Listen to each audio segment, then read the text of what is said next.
So this afternoon we are going to talk about how to retrofit a train with batteries for dual mode traction. So it's going to be done by Heinz and myself. So my name is Luis Alonso. I am an energy efficiency engineer at SNCF Voyageur at rolling stock department. As I am under 30, I kind of have had several decades in railway experience. So, but what I have is a PhD in electrical engineering on energy consortium models for electric trains. And actually, at SNCF, since 2 years, I'm working in battery trains, ultralight battery vehicles, and eco-stability mode. Yeah, my name is Heinz Fleerlager, working for Alstom since more than 25 years, almost 30, at the end for traction chain for railway vehicles, and since a few years more or less for the green traction of energy, which is mainly traction batteries. So before talking about battery trains, we are going to talk about diesel trains. So here, in the top of on the right, we can see the emission made by all the regional trains in France. So in blue is the part from electric trains, and in black is the part for diesel trains. You have to know that at SNCF we have like between 30 or 30% of the regional train fleet is diesel, but it generates the 84% of the emissions. So here in the circle, we can see the distribution of different families of regional trains, diesel regional trains. We have the older ones, the Exter, who is from 97. He's a 2-car diesel train. And we have also the 1-car version, who is from 99. For those one, we can do nothing at all because the window for midlife refurbishment has already passed. And also, in comparison with other trains, all the transhook chain is based in hydraulic transmission. So it's a quite challenging thing to refurbish. Then we have the AGC family.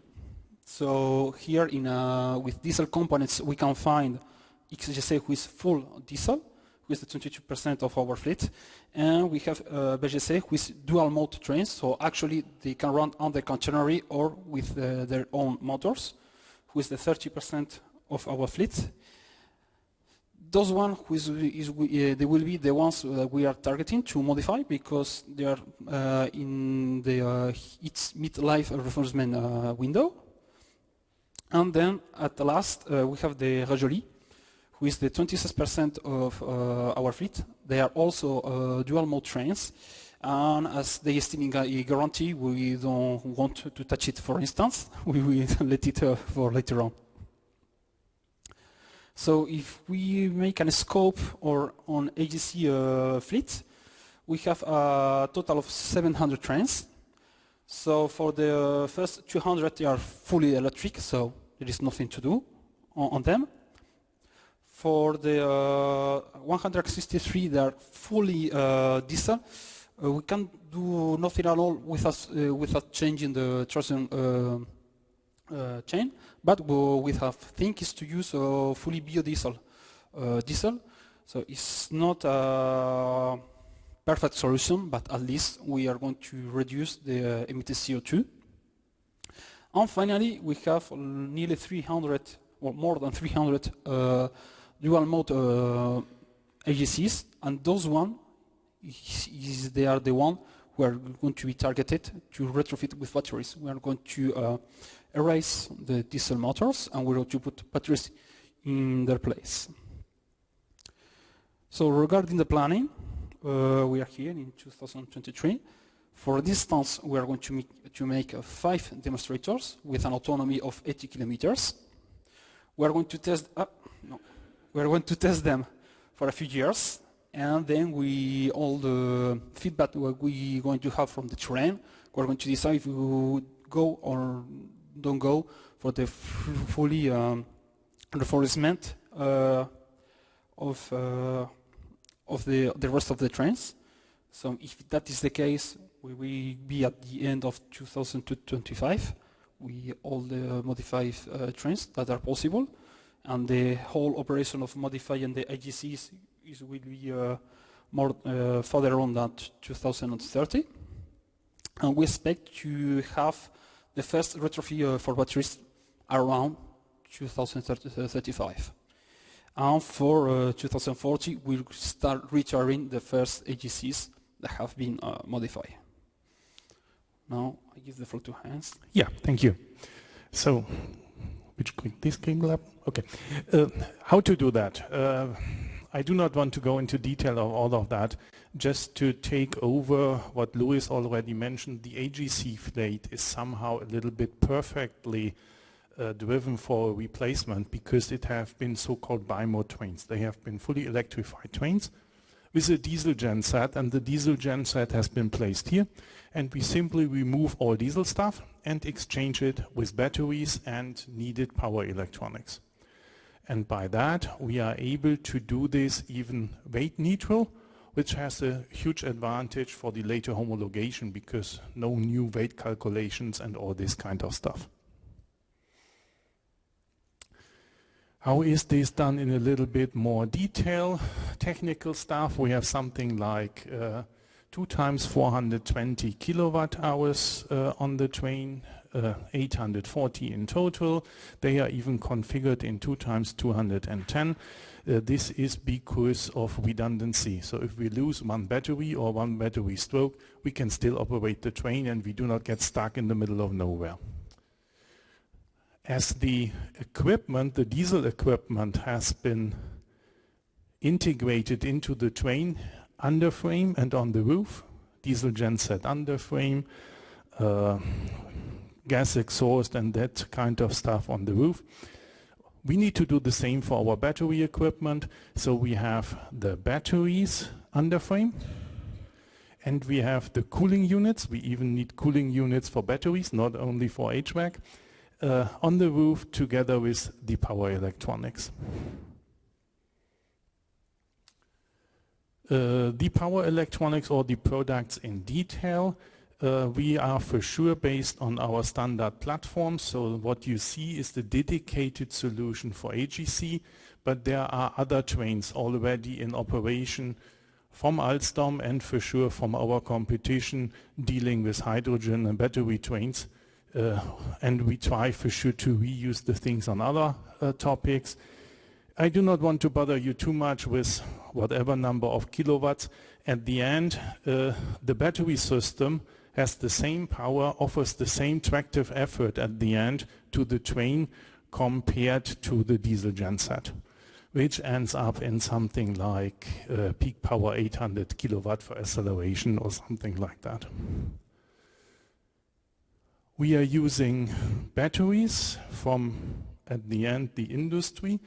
The industry means the automotive industry mainly, which we package in a kind of railway. There are 2 standards, the IEC 62928, which refers to the other one, which is more for testing, but there are standards available for railway.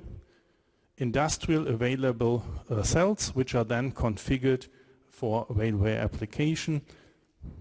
This is what we do there. These are the packs.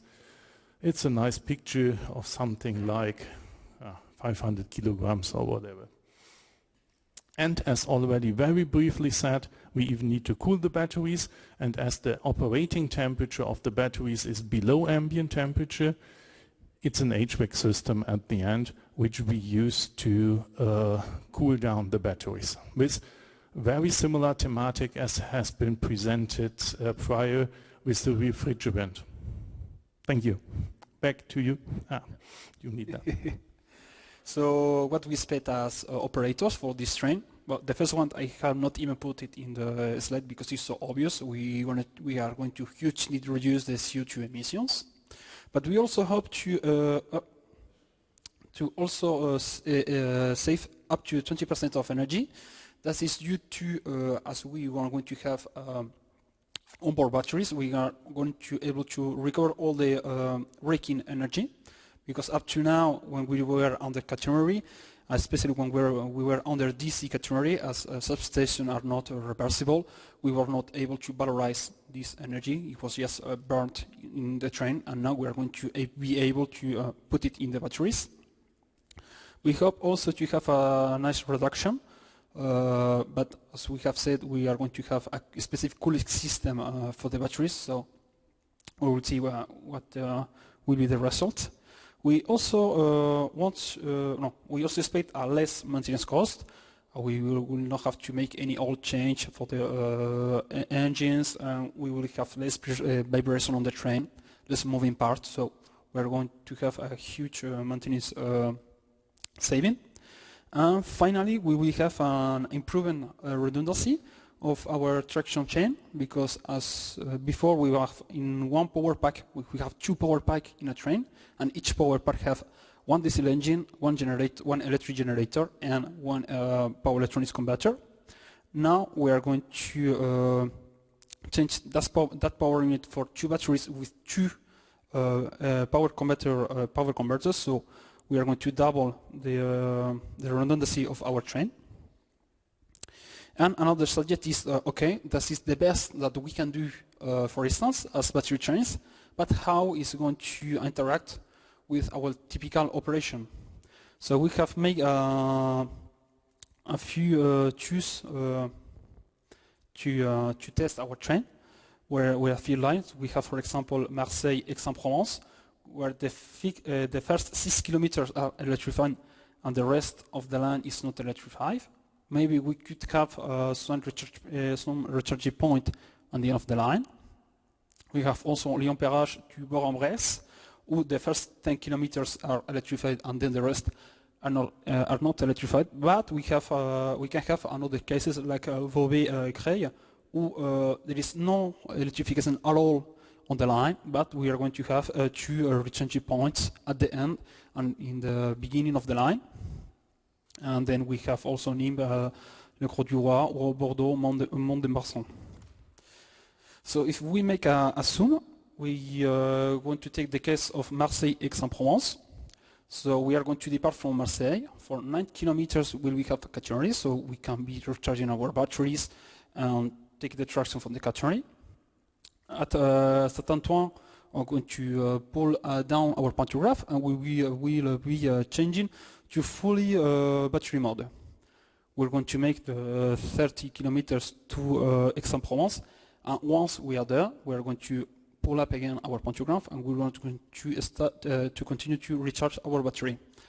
In this case, as we have a short turnaround, means the time between we arrive and we depart, we are not complying with the actual timetable of the train.